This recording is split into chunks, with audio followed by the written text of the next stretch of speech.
नमस्कार, मैं हूं संजय शर्मा। आप देख रहे हैं 4 PM न्यूज नेटवर्क। नए साल की ढेर सारी बधाई। आप खुश रहें, स्वस्थ रहें, प्रसन्न रहें। मेरा मानना है कि आपकी प्रसन्नता आपकी जीवन की सबसे महत्वपूर्ण चीज होती है। कोई दौलत नहीं, कोई ताकत नहीं, कोई हैसियत नहीं, कोई रुतबा नहीं। आप प्रसन्न हैं तो सब कुछ है।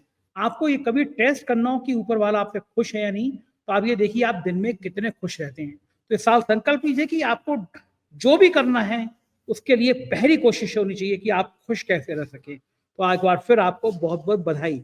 और नए साल पे योगी आदित्यनाथ ने मोदी जी को 440 वोट का करंट दिया है। एक झटके से मोदी जी के मंत्री की बैंड बजा दी है। ऐसी बैंड बजाई है कि मंत्री जी कहीं जेल ना चले जाएं। ये सारे खुलासे अभय द्विवेदी के संग बातचीत में आज आप सुनेंगे। और शानदार बातचीत है। और मध्यम वर्गीय परिवार का क्या दर्द है, ये भी हमने आज अभय द्विवेदी के संग बातचीत की है। मध्यम वर्गीय परिवार को तो मोदी सरकार ने अपना गुलाम समझ लिया है। उनको लगता है कि हमारे कहने पे ताली बजाएगा, थाली बजाएगा, टैक्स का बोझ इस पे लाद दो, सारी समस्याएं इसके लिए पैदा कर दो। और अब क्या किया है, आज की बातचीत सुनिएगा। बहुत जोरदार बातचीत है। उससे पहले चैनल को सब्सक्राइब और ज्वाइन करिएगा। चलते हैं अभय द्विवेदी के पास। 4 PM न्यूज नेटवर्क में स्वागत है अभय द्विवेदी आपका। आखिर मणिपुर के मुख्यमंत्री को शर्म आई, उनको लगा कि पूरी दुनिया में बदनामी हो गई, इतनी भयंकर हिंसा हुई। प्रधानमंत्री को तो मणिपुर का माँ याद ही नहीं आया, कभी मणिपुर गई नहीं। लेकिन अब मणिपुर के मुख्यमंत्री ने माफी मांगी है हिंसा के लिए। क्या पर्याप्त है? इतना इतने 1 डेढ़ साल बीतने के बाद मुख्यमंत्री को होश आता है कि वो माफी मांग लें? और ये देश का इकलौता प्रधानमंत्री ऐसे होंगे जो इतने हिंसा के बाद महिलाओं के नग्न जुलूस निकाले गए, सब कुछ हुआ वहां पे, लेकिन प्रधानमंत्री ने आज तक ना माफी मांगी कि उनके संरक्षण में देश के एक राज्य में इतनी भयंकर हिंसा हुई, और ना कुछ बोला। इतने सालों बाद ये मणिपुर के मुख्यमंत्री को अचानक ये माफी का जो ड्रामा हुआ है, इसके पीछे कारण क्या लगता है? क्यों किया होगा उन्होंने ये?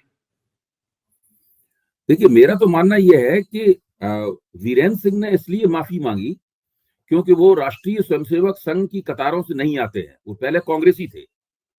उससे पहले वो जहां तक मुझे ध्यान है वो हॉकी के प्लेयर थे। भारत की टीम में भी खेले हैं वीरेंद्र सिंह। और उसके बाद में वो कांग्रेस में चले गए और कांग्रेस के नेता बने और मणिपुर की प्रमुख हस्ती बने। फिर कांग्रेस से वो बीजेपी में आए और बीजेपी ने उनको मुख्यमंत्री बनाया। ये है कहानी वीरेंद्र सिंह की। तो उन्होंने इसलिए माफी मांगी क्योंकि वो राष्ट्रीय स्वयंसेवक संघ के नहीं है। अगर वो राष्ट्रीय स्वयंसेवक संघ की कतारों से आए होते तो वो माफी नहीं मांगते। इसलिए नहीं मांगते कि राष्ट्रीय स्वयंसेवक संघ की कतारों से आया हुआ हर व्यक्ति ये मानता है कि मणिपुर में जो हो रहा है वो होना चाहिए।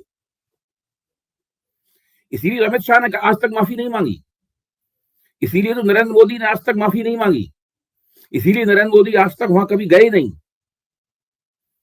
दूसरे, बीरेन्द्र सिंह के माफी मांगने से होता क्या है? बीरेन्द्र सिंह तो वहां पर केवल नाम मात्र के मुख्यमंत्री हैं। आपको ध्यान कीजिए, जब मणिपुर के सवाल पर एक अविश्वास प्रस्ताव आया, विपक्ष लाया था पिछली संसद में, तो उस वक्त अमित शाह ने एक लंबा भाषण दिया था। उस लंबे भाषण में अमित शाह ने स्वयं स्वीकार किया था कि मणिपुर में तैनात हर एक अफसर उन्होंने भेजा है और बीरेन्द्र सिंह द्वारा तैनात अफसरों को हटाकर उन अफसरों की तैनाती की गई है। चाहे वो वहां के पुलिस प्रमुख हों, चाहे वहां के वो मुख्य सचिव हों, चाहे प्रिंसिपल सेक्रेटरी हों, कोई भी हों, सारे के सारे अफसर अमित शाह ने भेजे हैं। व्यवहारिक रूप से मणिपुर का पूरा शासन केवल और केवल केंद्र सरकार यानी कि गृह मंत्रालय चला रहा है। बीरेन्द्र सिंह को इसलिए वहां पर तैनात कर रखा है ताकि कहने के लिए एक लोकप्रिय चुनी हुई सरकार बनी रहे, नाम मात्र की, उसका एक पर्दा पड़ा रहे। अगर बीरेन्द्र सिंह को हटा देते और वहां पर राष्ट्रपति शासन लागू कर देते तो सीधे सीधे ये हो जाता कि केंद्र सरकार के हाथ में है पूरा शासन। अब तकनीकी रूप से बीरेन्द्र सिंह के हाथ में शासन है, लेकिन उनके पास कोई अधिकार नहीं है। वो किसी एक अफसर का ट्रांसफर नहीं करा सकते, कुछ नहीं कर सकते। वो पूरा का पूरा शासन मणिपुर के व्यवहारिक मुख्यमंत्री अमित शाह हैं। अगर मणिपुर की हिंसा के लिए, सतत होती हुई हिंसा के लिए अगर किसी को माफी मांगने की जरूरत है तो सबसे पहले अमित शाह को माफी मांगने की जरूरत है। लेकिन अमित शाह माफी नहीं मांगेंगे। क्यों नहीं मांगेंगे? क्योंकि वो राष्ट्रीय स्वयंसेवक संघ के निर्देशों पर सारा काम कर रहे हैं। राष्ट्रीय स्वयंसेवक संघ की एक योजना है जो जो योजना पूरे वो मान के चलती है कि कांग्रेस ने अपने शासनकाल में उत्तर पूर्व में गलतियां की और उन गलतियों के कारण उत्तर पूर्व में जो गैर हिंदू अल्पसंख्यक थे उनकी बनाई, और वो लोग सौदेबाजी करने या अपनी शर्तें रखने में कामयाब हुए। मणिपुर को वो एक उदाहरण के तौर पर, एक प्रयोगशाला के तौर पर स्थापित करना चाहते। देखिए, ऐसी संघ परिवार की बहुत सी प्रयोगशालाएं देश में है। गुजरात संघ परिवार की एक प्रयोगशाला है, उत्तर प्रदेश संघ परिवार की एक प्रयोगशाला है, मैं मानता हूं दिल्ली भी संघ परिवार की एक प्रयोगशाला। अगर दिल्ली संघ परिवार की प्रयोगशाला नहीं होती तो दिल्ली में जिस तरीके से पीएमएलए का बेजा इस्तेमाल हुआ तो संघ परिवार उसके ऊपर तमाम आपत्ति करता। कई प्रयोगशालाएं हैं, मणिपुर भी उत्तर पूर्व में एक ऐसी ही प्रयोगशाला है। वो वहां पर दिखाना चाहते हैं कि जो हिंदू हैं, जो हिंदू बहुसंख्यक है, जो वहां पर मैतेई हैं, हिंदू बहुसंख्यकों की ही चलेगी, उन्हीं की बल्ले बल्ले होगी कि उस देश में बहुसंख्यकवाद की हुकूमत है। ये वो साबित करना चाहते हैं, और उसके लिए बीरेन सिंह उनके एक प्यादे हैं, बीरेन सिंह उनके एक औजार हैं। क्योंकि बीरेन सिंह स्वभाव से आरएसएस वाले नहीं है, स्वभाव से बीजेपी वाले नहीं है, कुछ ना कुछ उनके अंदर, मैं समझता हूं उनके अंदर कुछ कांग्रेसी तत्व रहा होगा, इसीलिए उन्होंने माफी मांग ली। जैसे कभी सरदार मनमोहन सिंह ने भी लोकसभा में खड़े होकर जो सिखों का नरसंहार था उसके लिए माफी मांगी थी। लेकिन आज तक नरेंद्र मोदी ने गुजरात में अपने मुख्यमंत्रित्व के तहत हुए मुसलमानों के नरसंहार के लिए कभी माफी नहीं मांगी। उसी तरीके से मणिपुर में जो जातीय हिंसा हो रही है उसके लिए भी कभी नरेंद्र मोदी या अमित शाह माफी नहीं मांगे। बड़ा बड़ा दुखद है ये कि किसी राज्य में ऐसे महिलाओं के नग्न जुलूस निकाल लिए जहाँ किसी को फर्क ना हो। उधर एक बड़ी भयंकर खबर आई है, वो खबर ये है कि देश में जो गोल्ड पे लोन लेते हैं, सोना रख के उधार लेते हैं, उनके डिफॉल्टर की संख्या में अप्रत्याशित रूप से बहुत तेजी आई है।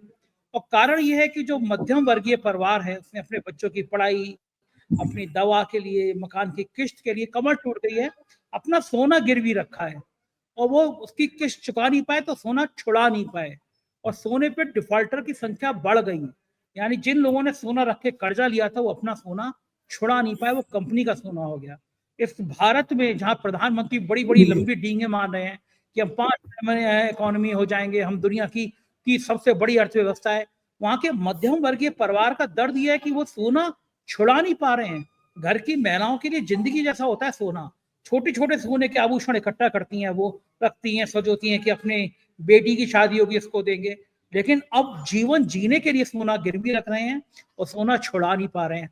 क्या लगता है अभय जी, ये भारत की असली तस्वीर है? साल के पहले दिन ये खबर कहते हुए भी बड़ा दुख हो रहा है कि 2025 की शुरुआत में हम इस खबर की जिक्र कर रहे हैं, चर्चा कर रहे हैं कि भारत का मध्यम वर्गीय परिवार तबाह हो गया है इन 10-11 सालों में, और उस मध्यम वर्गीय परिवार को उन्होंने कोल्हू का बैल समझ लिया। कहाँ जाएगा ये मध्यम वर्गीय, हमारी जय जयकार करेगा, ताली बजाएगा, कोरोना में थाली बजाएगा, लाइट जलाएगा, कोई चिंता ही नहीं है। ये खबर कहाँ तक चिंता में डालने के लिए है भारत के लिए? आपने बहुत ही अहम तथ्य पर अपनी उंगली रखी है संजय जी। आज इंडियन एक्सप्रेस ने विस्तार से इस खबर को प्रकाशित किया है, और आज सुबह जब मैंने इस खबर को पढ़ा तभी मुझे लगा था कि इस प्रश्न के ऊपर चर्चा आपके साथ होनी जरूरी है, और आपने ठीक ही चर्चा की शुरुआत कर दी। देखिए, अब समस्या क्या है? समस्या यह है कि भारत का जो मध्य वर्ग है वो पिछले 10 वर्ष से, खासतौर से जब से ये सरकार सत्ता में आई है, आर्थिक समस्या पहले से चल रही थी, लेकिन जब से ये सरकार सत्ता में आई है और उसकी नीतियां हैं, उसकी वजह से मध्य वर्ग की आमदनी बढ़ना बंद हो गया। इस चक्कर में हुआ यह है कि मध्य वर्ग एक दुहरी भीष में फंस गया है। एक तरफ तो बाजार का दबाव है, बाजार का दबाव आपसे उम्मीद करता है कि आप अपनी जो शान और शौकत के साथ रहने की महत्वाकांक्षाएं हैं उनके ऊपर संयम ना लगाएं, और जो विज्ञापन, आकर्षक विज्ञापन, जगमगाते विज्ञापन, चमचमाते विज्ञापन है, उससे आपकी जो आकांक्षाएं हैं, मतलब आपकी इच्छाएं हैं, आपकी ख्वाहिशें हैं, वो लगातार आपकी बढ़ती रहती हैं। फिर आप उसी तरीके से अपने बच्चों के भविष्य की कल्पना करते हैं कि बच्चे ऊंची से ऊंची शिक्षा प्राप्त करें, और जो आप खुद नहीं प्राप्त कर पाए, जितने अच्छे कपड़े खुद नहीं पहन पाए, उससे ज्यादा अच्छे कपड़े अपने बच्चों को पहनवाना चाहते हैं। इस प्रक्रिया में सभी मध्यवर्गीय कर्ज लेते हैं। देखिए, एक होता है एजुकेशनल लोन, होते हैं एजुकेशनल लोन लेते हैं लोग। एजुकेशनल लोन में क्या होता है, ये तो आप गोल्ड लोन की आप बात कर रहे हैं, मैं आपको एजुकेशनल लोन की समस्या बताता हूँ। जब शिक्षा का कर्ज लिया जाता है तो बॉन्ड ये भरवाया जाता है कि जब जो शिक्षा प्राप्त कर लेगा, यानी जब उसको कोई एक प्रोफेशनल डिग्री मिल जाएगी या डिप्लोमा मिल जाएगा, तो वो खुद ही उस लोन को चुकाएगा, यही तो कहा जाता है। लेकिन इसमें इसके साथ तो ये एक गारंटी रहती है, एक बात समझ में आती है कि भाई उसको कहीं प्लेसमेंट मिलेगा। आजकल प्लेसमेंट की कोई गारंटी नहीं है।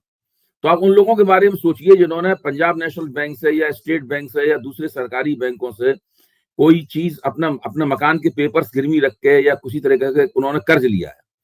उस कर्ज के बाद में जब आपको इंजीनियरिंग की डिग्री मिल गई या आपको कोई डिप्लोमा मिल गया या आपने एमबीए की डिग्री मिल गई आपको, उसके बाद में अब आपसे उम्मीद की जाती है कि आप किस्तें चुकाएंगे। जब आप किस्तें नहीं चुका पाते तो उसके बाद में फिर समस्या पैदा होती है, और समस्या पैदा होती है तो या तो डिफॉल्ट होता है, या डिफॉल्ट नहीं होता है तो जो चीजें आपने कोलेटरल के तौर पर रखी हैं वो चीजें आपकी फंसती हैं, आपकी अचल संपत्तियां फंसती हैं उसमें। देखिए गोल्ड लोन से संबंधित जो मध्यवर्ग का संकट है उसके बारे में एक बात जो सामान्य ज्ञान से संबंधित है वो मैं अपने दर्शकों के सामने रखना चाहता हूं। किसी भी व्यक्ति के घर में दो तरह की संपत्तियां ऐसी होती हैं जिन्हें अचल संपत्ति आप कह सकते हैं। एक है उसका घर या जमीन, इस तरह की जायदाद जो अचल संपत्ति है, और दूसरा होता है उसके घर का सोना, वो अचल संपत्ति है। ये दो अचल संपत्तियां होती हैं। इन दो अचल संपत्तियों को केवल एक ही स्थिति में व्यक्ति लिक्विडेट करता है, यानी बेचता है इन अचल संपत्तियों का, उनका नकदीकरण करता है अचल संपत्तियों का, जब वो किसी दूसरी अचल संपत्ति को हासिल करना चाहता हो। आप सोना बेचकर घर खरीदते, सोना बेचकर आदमी घर खरीदता है, अक्सर जेवर बेचकर घर खरीदता है आदमी, या जेवर गिरवी रख के आदमी घर खरीदता है।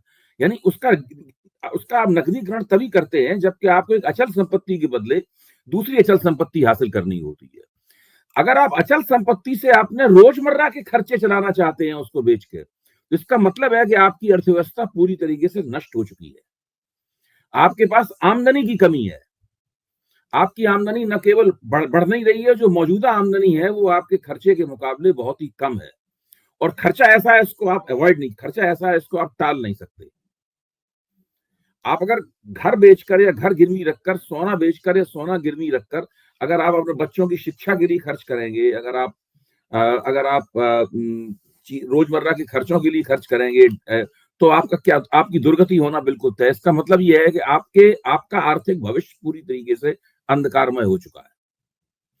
कोई भी मध्यवर्गीय किसी भी कीमत पर अपनी अचल संपत्ति नहीं बेचना चाहता। अगर अचल संपत्ति बेचने की, अचल संपत्ति गिरवी रखने की नौबत आ रही है, इसका मतलब यह है कि वह आर्थिक संकट का शिकार है। ये इंडियन एक्सप्रेस की खबर जिसका आपने जिक्र किया है, ये इस बात का पुख्ता प्रमाण है कि भारत का मध्यवर्ग आर्थिक संकट का शिकार हो चुका है पूरी तरीके से। और मौजूदा अर्थव्यवस्था नरेंद्र मोदी के नेतृत्व में पिछले 10 साल से चल रही है, ने उसको आर्थिक संकट में ढकेला है, और वो अर्थव्यवस्था उसके सामने कोई विकल्प नहीं छोड़ रही है। वो अपनी अचल संपत्ति को गिरवी रखकर या उसको बेचकर उससे अपने रोजमर्रा के खर्चे पूरे कर रहा है, खर्चे कितने भी जरूरी क्यों ना हो। देखिए, जिसको हम लोग मध्य वर्ग कहते हैं, वो दरअसल उस तरह से मध्य वर्ग नहीं है जो हमें किताबों में पढ़ाया जाता है। किताबों में पढ़ाया जाने वाला मध्य वर्ग वो है जो मध्य में खड़ा हुआ है, लेकिन जो ऊपर की तरफ गति कर रहा है, यानी अपर मिडिल क्लास, उच्च मध्य वर्ग की तरफ बढ़ रहा है। ये एक ऐसा मध्य वर्ग है जो निम्न मध्य वर्ग में उतरने के खिलाफ संघर्ष कर रहा है, जो निम्न मध्यम वर्ग में गिरने के विरोध में संघर्ष कर रहा है। ये स्थिति है इसकी। ये सबसे बड़ा प्रमाण है कि नरेंद्र मोदी के नेतृत्व में भारत की अर्थव्यवस्था पूरी तरीके से तबाह और बर्बाद हो चुकी है।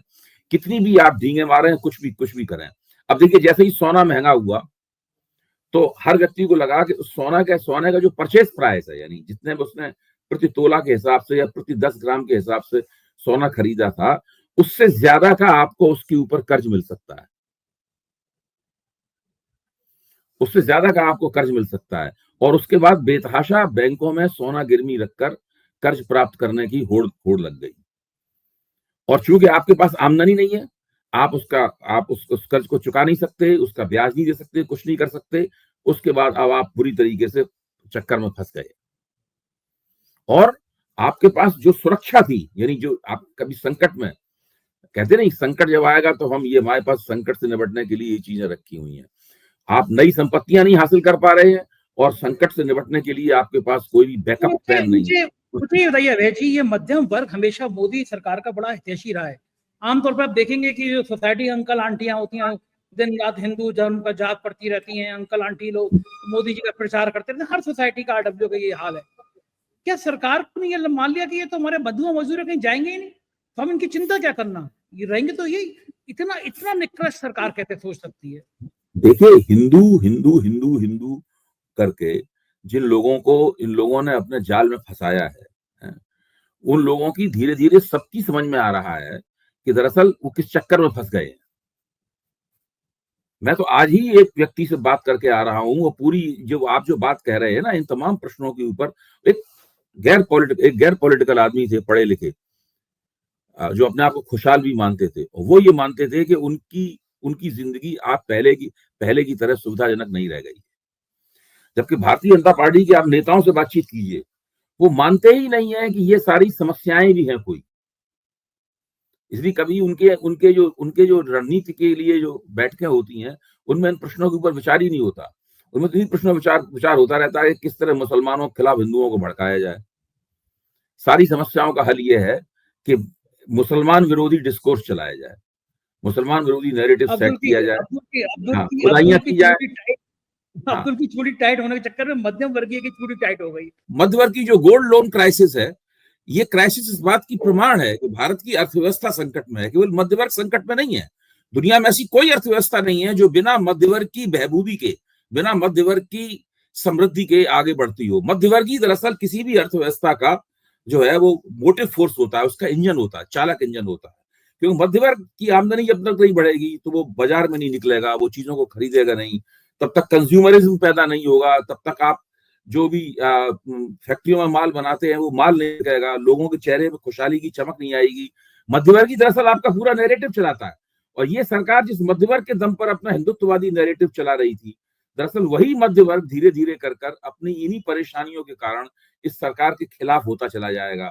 यही मध्य वर्ग था जिसकी वजह से ये मध्य वर्ग हर तरह का है, ये दलितों का मध्य वर्ग है, ये ओबीसी समाज में से निकला हुआ मध्य वर्ग है, ये ब्राह्मण ठाकुर बनिया समाज में से निकला हुआ मध्य वर्ग है, ये भूमिहारों में से निकला हुआ मध्य वर्ग है। मध्य वर्ग तो किसी एक जाति का नहीं होता है। अगर मध्य वर्ग संकट में है तो समझ लीजिए सभी जातिगत समुदाय संकट में है, और ये नरेंद्र मोदी की राजनीति के लिए एक खतरे की घंटी है। बिल्कुल ठीक कह रहे हैं सर। उधर हम बात कुछ योगी आदित्यनाथ की कर रहे हैं। नए साल के पहले दिन जो खबर आ रही है वो भूचाल मचा रही है। योगी जी ने मोदी जी के मंत्री का काम लगा दिया। आपको याद होगा अनुप्रिया पटेल ने एक लेटर जारी कर दिया था कि भाई जो यूपी में जो लेटर हो रही है उसमें पिछड़ों की उपेक्षा की जा रही है। बाकायदा अनुप्रिया पटेल ने लेटर जारी कर दिया था और योगी जी के पसीने आ गए थे कि ये कहा क्या, और पूरे समाजवादी पार्टियों ने उस लेटर पे हल्ला काट दिया था कि देखो अब तो मोदी के मंत्री भी मान रहे हैं कि यूपी में ठाकुरों का राज है, बैकवर्ड की उपेक्षा हो रही है। उनके पति उत्तर प्रदेश में मिनिस्टर हैं आशीष पटेल ने अपने डिपार्टमेंट में जो बैकलॉग भरना था, नियम यह है कि नई नियुक्ति होनी चाहिए, लेकिन उन्होंने प्रमोशन देके एक दो नहीं करोड़ों से आरोप है कि सैकड़ों करोड़ों का खेल कर दिया। लोग तो बता रहे 200-300 करोड़ से ज्यादा का रिश्वत का लेन देन हो गया, इस पर बवाल मच गया। अब योगी आदित्यनाथ को लगा कि अब सही मामले में मियां बीवी फंसे, और योगी आदित्यनाथ ने कहा कि इसकी जांच जब हल्ला मचा तो कि जांच में एसटीएफ से करा देता हूँ। एसटीएफ का मतलब अमिताभ यश जो योगी आदित्यनाथ के सबसे करीबी अफसर माने जाते हैं, और जो योगी जी कहते हैं वो आंखें बंद करके लेफ्ट या राइट जो कहेंगे वो काम करेंगे। अब आशीष पटेल ने बाकायदा एक फेसबुक पे पोस्ट डाल दी और यूपी के सूचना इंफॉर्मेशन पे आरोप लगा दिया कि शिशिर सिंह इसको बंद करें तुरंत, मेरा चरित्र हनन हो रहा है, ये कैसे हो जाएगा, और ये मैं सीबीआई जांच करा ले, मेरी बीवी की जांच करा ले। लेकिन जो फजीयत होनी थी वो तो हो चुकी। अब आशीष पटेल पे दे दनादन आरोप लग रहे हैं, और योगी आदित्यनाथ शायद मुस्कुरा आगे कह रहे हैं बेटा मुझसे पंगा करोगे तो ऐसा फंसोगे। कुर्मी जाति से आते हैं, उत्तर प्रदेश में कुर्मी जाति कितना महत्व रखती है आप जानते हैं। तो योगी जी ने इस बार मोदी जी के मंत्री का या मोदी सरकार का ठीक से काम लगाया है। क्या लगता है आपको कहां तक जाएगी ये बात? देखिए, आपको ध्यान होगा कि जब लोकसभा चुनाव की मुहिम चल रही थी और हम लोगों को उत्तर प्रदेश से छन छन के खबरें आ रही थी कि कौन कौन सी सीटें भारतीय जनता पार्टी हार सकती है, उसी वक्त कुर्मी वोटर का महत्व निकल कर सामने आया था कि और ये समझा जा रहा था कि कुर्मी वोटर जो है वो एक खास तरीके से समाजवादी पार्टी की तरफ शिफ्ट हो रहा है, और अखिलेश ने जिस तरीके से अपने राजनीतिक पत्ते लगाए थे उससे भी ये बात निकल कर आ रही थी। तो अब भाजपा के पास तो जो अपना दल है, खासतौर से अनुप्रिया पटेल का अपना दल, कुर्मी वोटर पर आने का वही एकमात्र साधन है। अगर अनुप्रिया पटेल का अपना दल भाजपा भारतीय जनता पार्टी से नाराज हो जाएगा और एनडीए में उसकी सदस्यता और उसकी प्रतिष्ठा पूरी तरह संकट में फंस जाएगी, तो आप समझ लीजिए कि उत्तर प्रदेश में आगे जब अभी विधानसभा चुनाव आएगा उस वक्त ये चीज गुल खिलाएगी, और अब जो लोकसभा चुनाव आएगा उस वक्त तो ये चीज गुल खिलाएगी। कुर्मी वोट, लोकसभा चुनाव ने साबित किया है कि कुर्मी वोट स्थायी रूप से भारतीय जनता पार्टी का जेबी वोटर नहीं है। अनुप्रिया पटेल की वजह से उनके जरिए कुछ कुर्मी वोट भारतीय जनता पार्टी को मिलता है, लेकिन कोई गारंटी नहीं है कि वो मिलेगा ही मिलेगा। तो एक ऐसी स्थिति है जो कि दो तरफा मार करेगी। एक तो इसके जरिए योगी जी ने जो मोदी और शाह से अपना हिसाब किताब जो साफ करना चाहा है वो हिसाब किताब भी साफ किया है, और उन लोगों को चेतावनी दी है जिन्होंने, जब वो संकट में थे, यानी लोकसभा चुनाव के तुरंत बाद संकट में थे और उनके खिलाफ जब जांच चल रही थी और दिन रात उनके ऊपर उप मुख्यमंत्रियों की तरफ से उप मुख्यमंत्री के जरिए हमले किए जा रहे थे, तो अब उन्होंने कहा है कि हम एक एक करके हिसाब साफ करेंगे। ये साफ उन्होंने पटेल फैमिली से, पटेल परिवार से हिसाब साफ किया है, लेकिन और भी लोगों ने उनकी शिकायतें लगाई थी, उनसे भी वो एक एक करके हिसाब साफ करने वाले हैं। और उनको इस बात की कोई खास चिंता नहीं है कि आप लोकसभा चुनाव जीते या ना जीते। ये तो उन्होंने 2024 के लोकसभा चुनाव में भी दिखा दिया कि वो लोकसभा चुनाव जीतने हारने से उनकी कोई चिंता नहीं है।